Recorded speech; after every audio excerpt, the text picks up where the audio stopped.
Is this thing on? Welcome back to Movies TV Mad. Of course, you can follow me on Twitter at Movies TV Mad. And welcome to Thursday's gigantic blockbuster edition of the award-winning, not DCEU Daily. Today, we are talking about Grace Randolph teasing a spoiler from the Flash movie. Wow! Nicolas Cage says he wants to play Superman in DC live action. Wow, and I have loads of DC live action updates for you coming later. So stick around for the whole show. If you're not subscribed to the channel, please subscribe. If you are subscribed, make sure you're still subscribed and always like my videos if you like me. So we begin. Do you remember Batman vs Superman Dawn of Justice? Of course you do. Do you remember that scene after Ben Affleck's Bruce Wayne has that nightmare, or is it a nightmare or premonition, that he's in the nightmare future? He wakes up and the Flash is there. Well, Grace Randolph has been teasing something like that, but it being reversed in the Flash movie. Something I predicted a long time ago.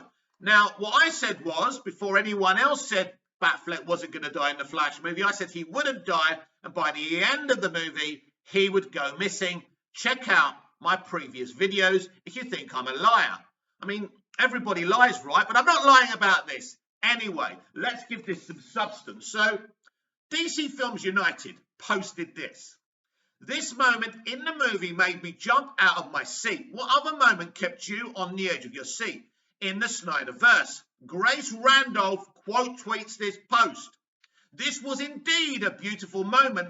Imagine the flip side of this.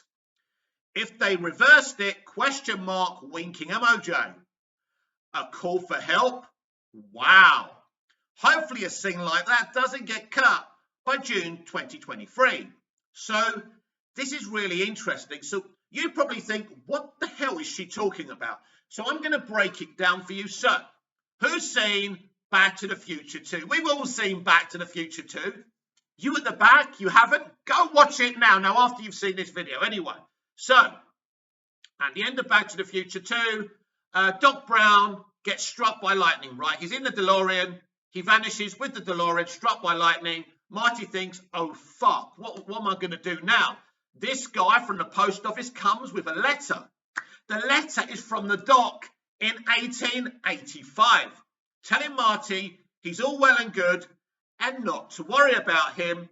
It's not really a call for help, but he's telling Marty he's okay. I predict a very similar thing will happen in the Flash movie. So, when Barry Allen believes he's fixed Flashpoint and he goes back to Earth 1, he expects to see Batfleck. He'll probably see another version of Batman. Maybe Michael Keaton, maybe not. We may be getting a new version of Batman in the DCEU. Who knows? But anyway, he's not there. So somehow he gets some kind of call for help.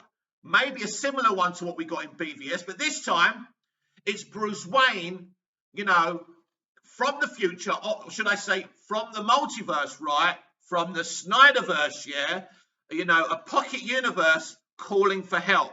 Come and get me, Barry. I'm somewhere. I don't know where I am. I'm somewhere in the multiverse or whatever. Come and find me. And this is what I think's going to happen in the movie. Now, I've been very negative about the Flash movie since I heard it was being delayed by 7 months. This is something I predicted a while back, but this will be a great way to make Batfleck vanish from the DCEU, but to also give the Flash, Barry Allen, something to do, a mission. He's got to find his friend and his mentor, Bruce Wayne. He's vanished from the DCEU Earth 1, and you know what's happened to him. And then this kind of scene happens near the end of the movie, a bit like Back to the Future 2, where Batfleck is giving this call out for help. Basically, exactly how the Flash did in Batman vs Superman: Dawn of Justice. So I would love this. I think this would be amazing. And I think this is what she's teasing. So what would this mean? I mean, a lot of like Snyder fans are kind of getting angry about this and thinking this is not a good thing. I'm a Snyder fan, by the way. I actually think this is a really good thing. Imagine it, right? Barry comes back to Earth 1 after Flashpoint. Batfleck's not there. His mentor. He's beside himself with worry. He's devastated. Then he gets this, call for help from Bruce Wayne to come and find him. I think this would be absolutely sensational, but she's right to question if that's still going to be there by the time we see the Flash movie. And will we see the Flash movie in June of 2023, or is it a placeholder date and not a release date, as I've already been told? I don't know, but I like this. I think this is really, really good. And, please don't cut it out of the movie. But this depends if they're allowed to go forward with this movie the way it is. Will they have to make significant changes to this movie now? Have Discovery said, we don't like this movie. We don't like what you're doing. We don't like what you're changing. You're going to have to do other things. You've got to have Superman in this movie. You've got to have a Superman in the DCEU Earth 1. It's either got to be Henry Cavill or a brand new Superman. You can't replace Superman and Batman with Batgirl and Supergirl. It just doesn't cut it. And I think probably there's many reasons why, Discovery wouldn't be happy about this. But as I say, this awesome call for help from Batfleck near the end of the movie, echoing what happens in Back to the Future 2, I think would be really amazing. I'd love to know what you think about that. But I think that's awesome. So is Grace Randolph talking shit, or does she actually know? No, I think she actually knows. She does know stuff. She's not always right. She's like a broken clock. A broken clock is at least right twice a day, right? So Grace Randolph is at least, right a couple of times, once in a blue moon. So I think she's right here. I think this is in this movie as it stands. It's a good way of removing Batfleck from the DCEU for now and giving Barry this mission. I think that's very interesting, and I think it would be great. But here's the thing. When you have a takeover and a merger, things change very quickly. Now, to be fair to AT&T, they didn't really change much when they came in, apart from changing the name to Warner Media. But nothing really changed in the running of the studio, Warner Brothers Pictures. The same people were running it. They brought in Ann Sarnoff. I think she arrived just before they did. So I don't think even they brought her in. So now there's a bunch of people running Warner Brothers Pictures. There's been rumors and claims about their conduct. And Zaslav and Discovery are not going to be like AT&T. They're going to make major changes. So no matter what leaks out about this film, you may never see it in the movie. Because Warner Brothers Pictures went and greenlit a bunch of stuff. Decided to do a multiverse strategy, which initially I was very excited about.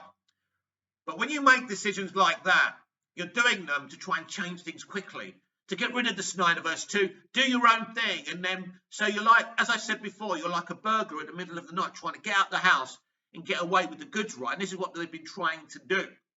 And it looks like they haven't really got away with it, but of course, I don't know for sure.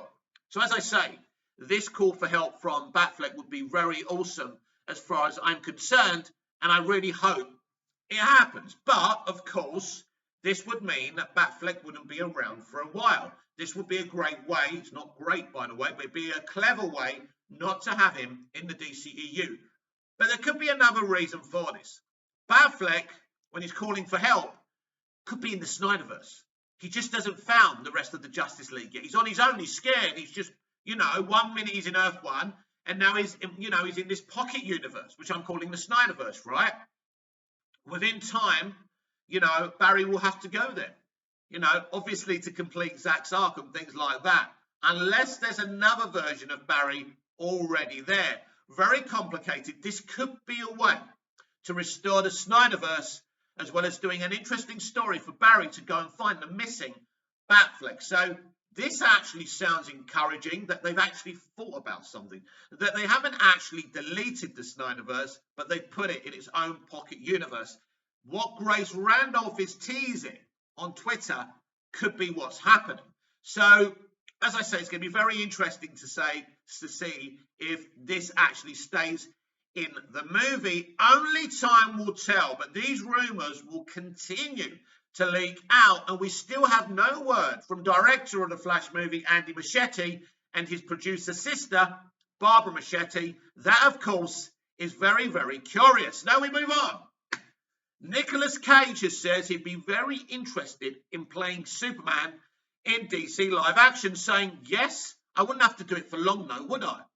So obviously someone who doesn't really want to play Superman or be part of a comic book live action universe, who can blame him? He's Nicolas Cage. He can do or not do whatever the fuck he wants, but that's very exciting.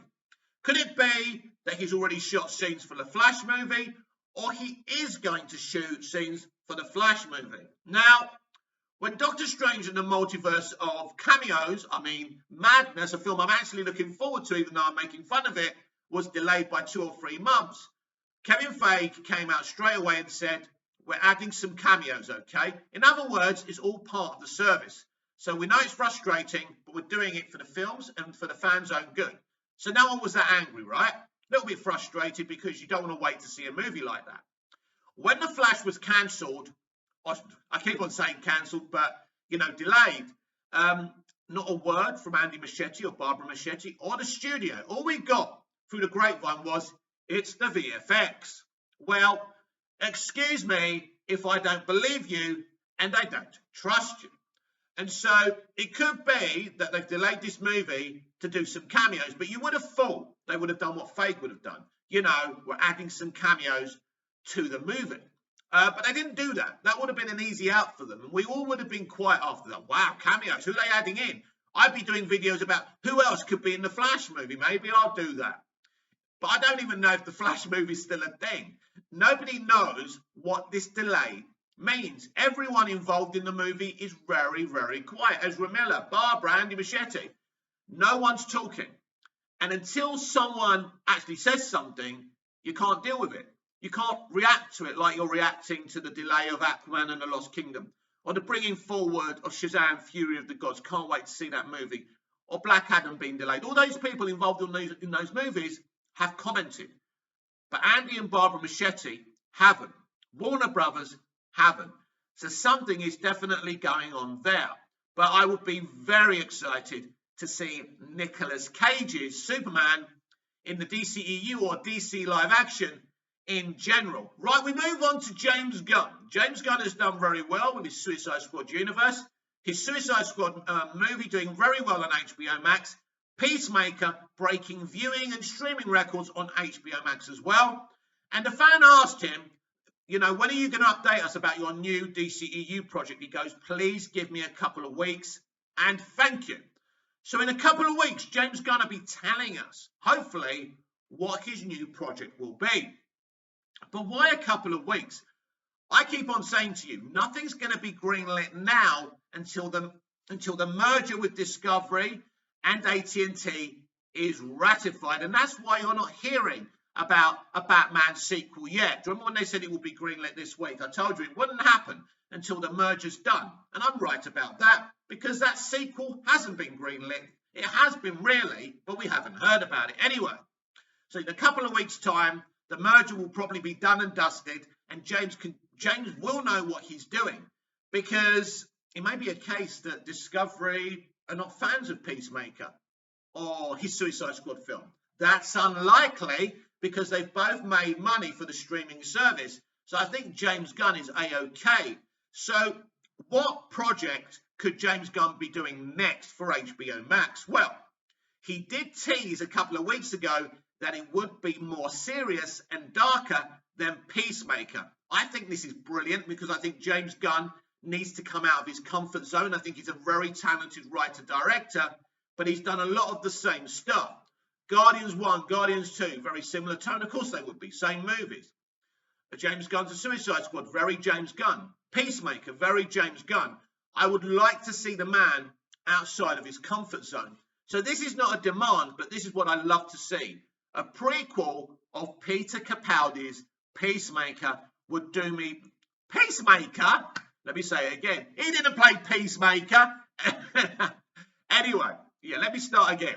So a prequel of Peter Capaldi's The Thinker would do me very nicely. Thank you very much.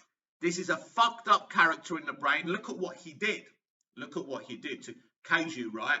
So this guy is very fucked up. So he would be a very interesting place to do a darker prequel. Of course, I think this is happening.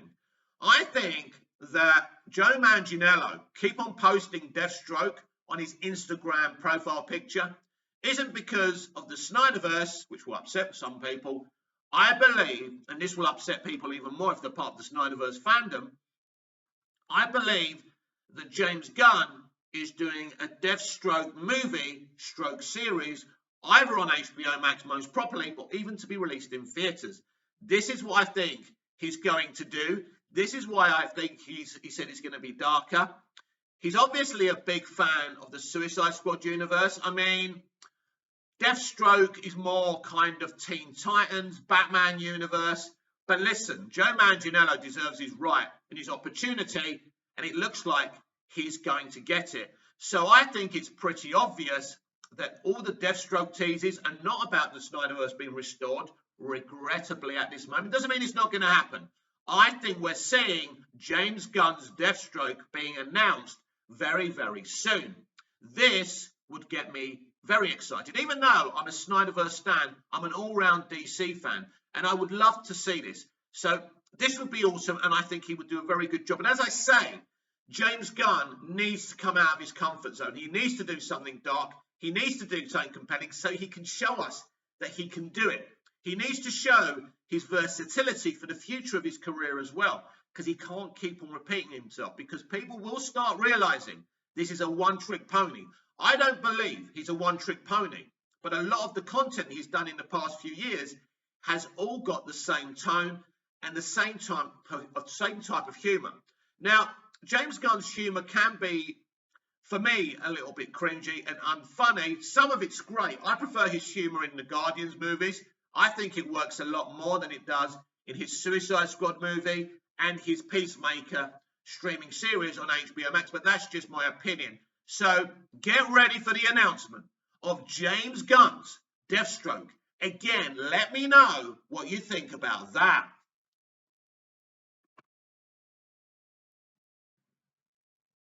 So yesterday we all got a bolt out of the blue if you're a Supernatural fan and a DC Arrowverse fan, because it was announced that Misha Collins, who played Castiel for around 8 seasons in Supernatural, has been cast as Harvey Dent in the Arrowverse show Gotham Knights. Arrowverse Gotham Knights show cast Supernatural actor as Harvey Dent.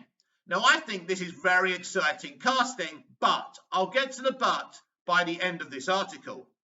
The CW's latest Arrowverse show, based on Batman's legacy, Gotham Knights, has cast Supernatural's Misha Collins as Harvey Dent, aka Two-Face, by Elliot Griffiths of Screen Rant. The upcoming Arrowverse spin-off show Gotham Knights has cast Misha Collins as its Harvey Dent. Collins famously played the fan-favourite character Castiel on the CW's flagship series Supernatural. The actor debuted on the show in Season 4 and remained a principal cast member until the show's Season 15 finale last year. Collins' other roles include Tony in the 1990 film Girl Interrupted and Elliot Ness in NBC's time travel serial Timeless. I didn't realise that. The CW's latest DC-related project, Gotham Knights, is set to reinvent the Batman mythos for the small screen, supposedly loosely linked to the network's long-running Arrowverse shows, including The Flash and Superman and Lois. Gotham Knights is expected to distance itself from the Gotham City that already exists in the current show, Batwoman. Now, this is interesting, isn't it? Now, obviously, this is not a surprise that they want to distance themselves from that show and that show's iteration of Gotham, because that show's being cancelled. You can take that to the bank. The new series, which shares its name with an upcoming video game based on the Bat family, follows Bruce Wayne's adopted son teaming up with the children of several famous Gotham villains to protect the city in the wake of the Caped Crusader's death. Unlike the game, the series is due to introduce new characters and deviate more from the mainline comics continuity. Well, that's a surprise, isn't it? Not. Now, the CW has supposedly cast the first of its iconic Batman villains. In a tweet on his personal account, Collins confirmed that he is the new Harvey Dent, aka Two-Face, posting an image of Aaron Eckhart's portrayal of the tragically fallen ally in The Dark Knight. Collins jokes that he has asked if my version of the character could be wearing a bridge trench coat, referencing the costume he wore in Supernatural for many years. The actor confirms his attachment to the new CW show via hashtags including Gotham Knights and the new TV gig. Check out the original post below. No point. Supernatural fans will be thrilled to learn that the beloved star will be returning to the CW, although perhaps in a less recognisable fashion. The experienced actor joins a cast of youthful Gotham Knights leads that have previously been announced. Oscar Morgan is set to play a new character, Turner Hayes. That's a surprise, a new character already, eh? Who seems to share a similar origin to DC's Damian Wayne as an adopted son of Batman. Olivia Rose Keegan is playing Duella, supposedly based on Duella Dent, known in the comics as the Joker's daughter, while Nadia Robinson has been cast as Carrie Kelly, the popular iteration of Robin from Frank Miller's The Dark Knight Returns. They're not going to do that character justice, are they? Anyway, Gotham Knights looks to be very fresh take on the Gotham City.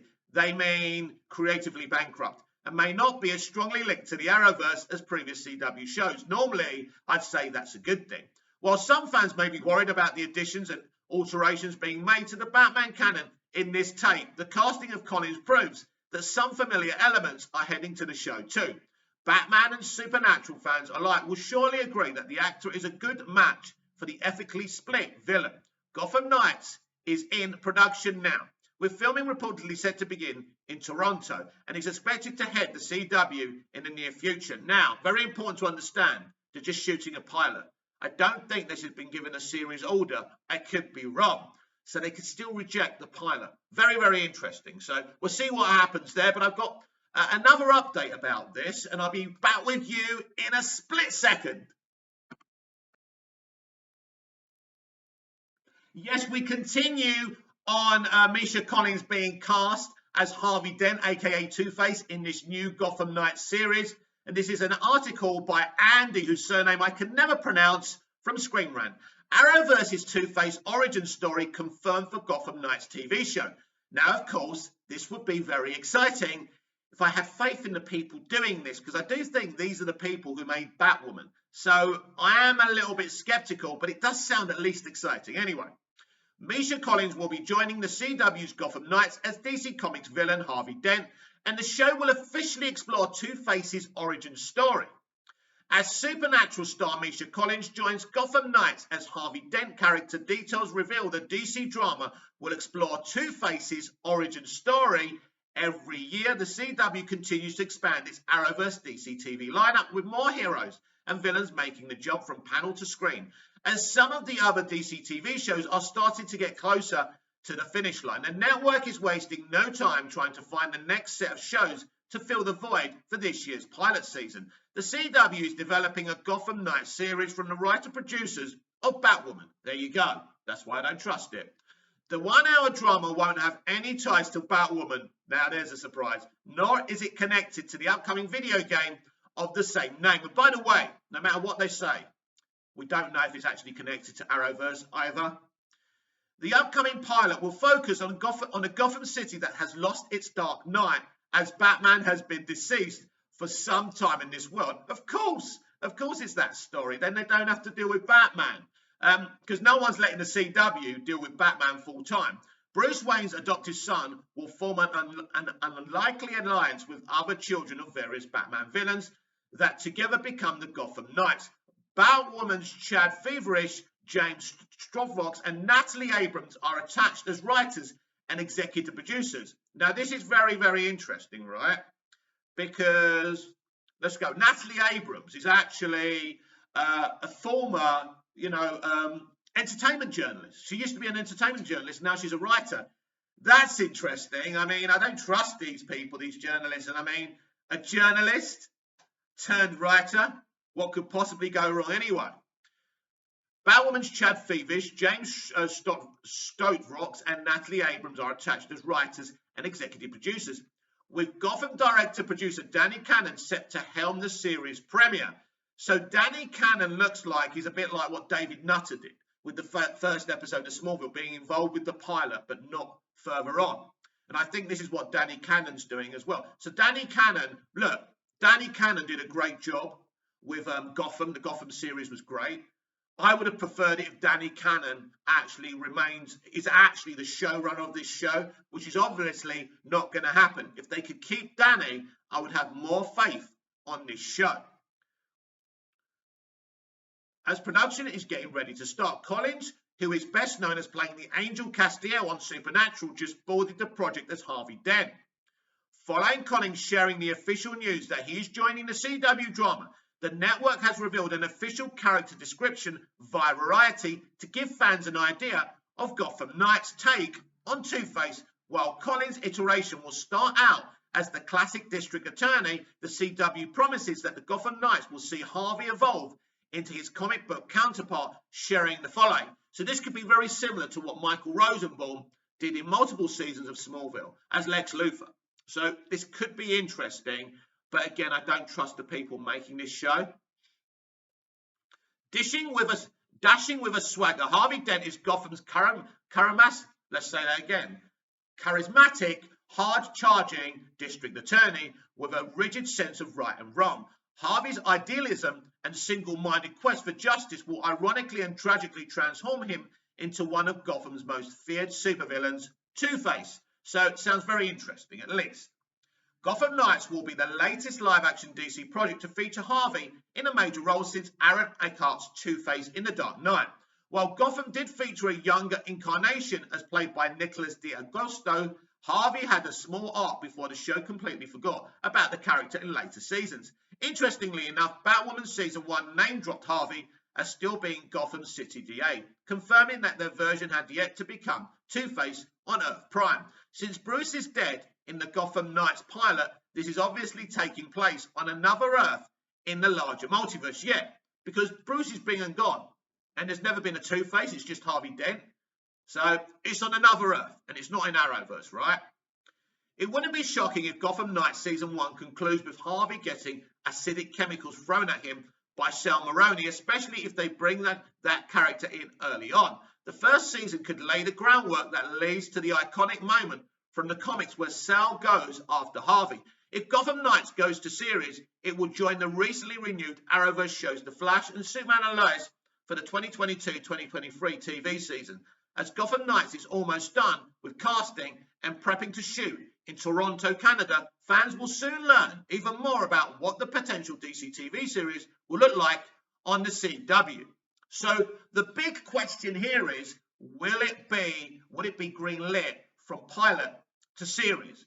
More than likely, yes, but it isn't a done deal yet. But you see, the CW have a big decision to make here. Greenlight this or cancel Batwoman. I don't believe Batwoman can proceed in its current state.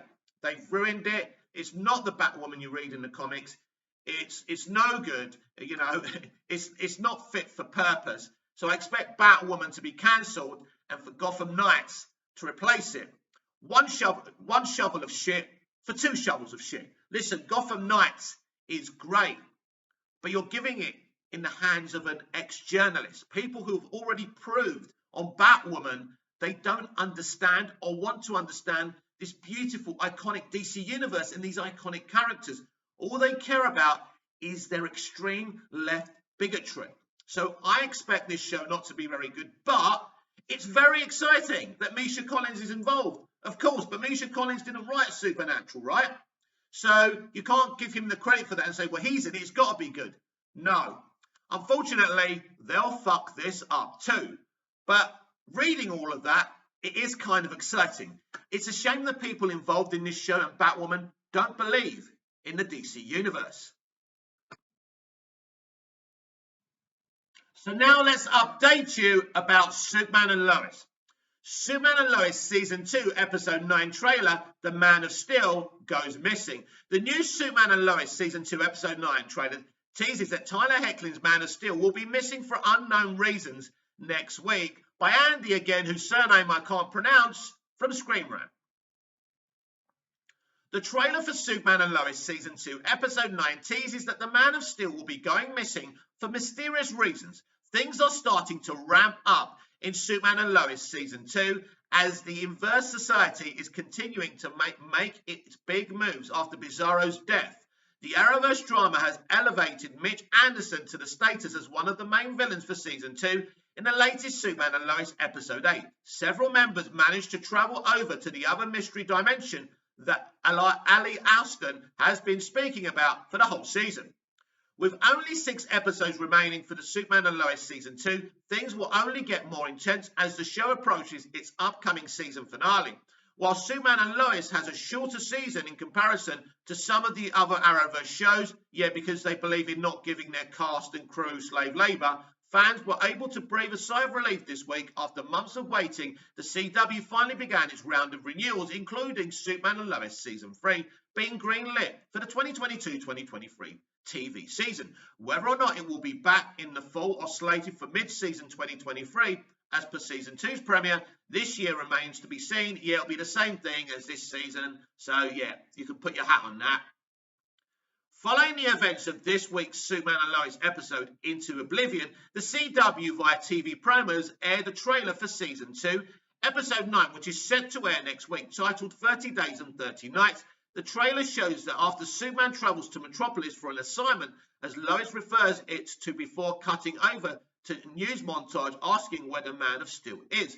The new Superman and Lois promo also has the boys mentioning that their father has never been gone for this long, implying that something very dramatic may be about to occur.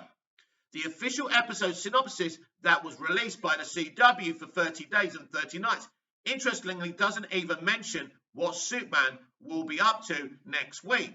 So that could be a hint that he's not even in the episode, which doesn't make me very happy. Which raises more questions. The plot does, however, revolve around Election Day, as Lana Lang Cushing's mayoral storyline is reaching that point in the season. Superman and Lois Season 2, Episode 9 was written by Katie Aldrin and Jay Jameson, while Ian Samhill helmed it after directing Superman and Lois Season 1, Episode Failsafe.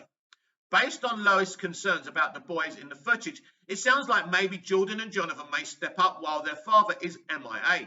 Superman and Lois Season 2 has wasted no time in showing Jordan becoming more in control of his powers, and Episode 9 will likely be a testament to that notion. While it could just be clever editing, the trailer for the next week's episode does potentially tease that Jordan may be about to super leap, or perhaps even learn the power of flight.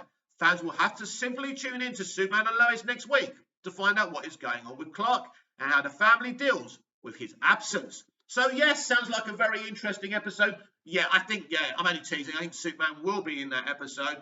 But as this season gains momentum, and I mean, the shock death of Bizarro was like one of those shocking moments, just like his introduction. And how will this amazing show actually end its second season? As I keep on saying on my channel, I didn't expect this show to be much cop. Tyler had a great introduction in Supergirl Season 2, Episode 1 and 2. He was amazing, but then they were taking liberties with my hero Superman. But this show, helmed by Todd Helbing, the guy who helmed Seasons 1 to 3, I think, of The Flash, has done a super job. This is a super iteration of the greatest superhero of all time. It's new, it's relevant, and it's great. If anyone wants to make a movie, go over to those people and talk to them, because they're doing a great job with live action Superman.